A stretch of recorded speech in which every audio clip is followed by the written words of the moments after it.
ایک دفعہ حضرت ابو بکر صدیق اور جناب عمر فاروقی نے کسی بات میں شکنجی ہو گئی، اختلاف رائے ہو گیا۔ تو جناب عمر ضرور ڈاڑھی طبیعت کے بندے تھے، ڈانٹ دیا ابو بکر صدیق کو۔ تو صدیق اکبر نرم بندے تھے، تو جا کے تو پہلے گھر روئے، پھر حضور صلی اللہ علیہ وسلم کے پاس چلے گئے۔ جناب عمر کہتے ہیں مجھے بھی خیال آیا کہ یار یہ مجھے نہیں کرنا چاہیے تھا۔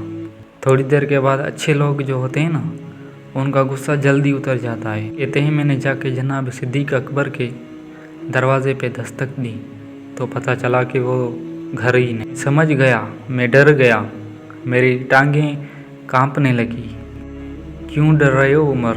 فرمانے لگے اس لیے ڈر رہا ہوں کہ ابو بکر جب اپنے گھر نہیں ہوتے تو دروازے رسول پر ہوتے ہیں۔ ساری باتیں سنا دی ہوگی۔ فرماتے ہیں میں نبی پاک کی بارگاہ میں پہنچا، سامنے ابو بکر بیٹھے ہیں، تو مبارک میرے کریم رسول کی کعبے کی جانب، چہرہ صدیق اکبر کی جانب، دونوں کی گردنیں جھکی ہوئی تھی۔ جناب عمر پاک فرماتے ہیں کہ میں بیٹھا تھا اور سوچ رہا تھا، سلام لی، جواب ملا لیکن گردنیں نہیں اٹھائی دونوں نے، مقدس گردنیں جھکی رہی۔ میں سوچ رہا تھا کہ اب حضور صلی اللہ علیہ وسلم مجھے ڈانٹیں گے تو میں صدیق کے پاؤں پکڑوں گا، میں علی کی سفارش بناؤں گا، میں منت کروں گا، لیکن کوئی بولے تو بات بنے نہ۔ کہتے ہیں جب دیر ہو گئی، کہتے ہیں میں بڑا پریشان ہوا، تو جب میرا کلیجہ منہ کو آیا تو جناب عمر کہتے ہیں میں بولنے لگا تو آنسو میرے پہلے نکل گئے، تو میں نے رو کے کہا سونیا میں بھول گیا تھا، میں گیا تھا ابو بکر کے گھر معافی مانگنے، پر یہ یہاں آ گئے۔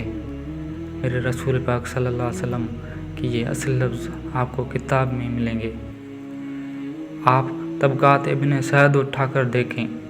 جناب عمر کہتے ہیں میں نے عرض کی حضور صلی اللہ علیہ وسلم میں نے غلطی سمجھ لی تھی، میں گیا تھا ابو بکر کے گھر، حضور میں بھول گیا تھا۔ فرماتے نبی پاک نے جب گردن مبارک اٹھائی تو حضور صلی اللہ علیہ وسلم کی داڑھی آنسوؤں سے بھری ہوئی تھی، اور لفظ کیا تھے؟ فرمایا عمر تم میری خاطر میرے ابو بکر کو معاف نہیں کر سکتے تھے؟ آپ بات کو سمجھیں، یہ نہیں فرمایا کہ ابو بکر نے غلطی نہیں کی، فرمایا چھوڑ نہیں سکتے تھے؟ تم میری وجہ سے میرے صاحب کو چھوڑ نہیں سکتے تھے؟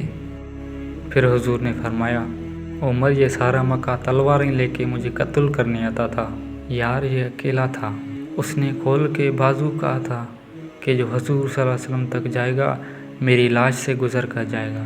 فرمایا دنیا بھول جاتی ہے، مجھے یاد ہے، ابو بکر صدیق نے مال بھی دیا، اولاد بھی دی، میری خاطر چھوڑ نہیں سکتے تھے؟ جناب عمر کہتے ہیں میں اس کے بعد سمجھ گیا کہ میرے مصطفیٰ کی رضا اس میں ہے کہ ابو بکر کو راضی رکھا جائے۔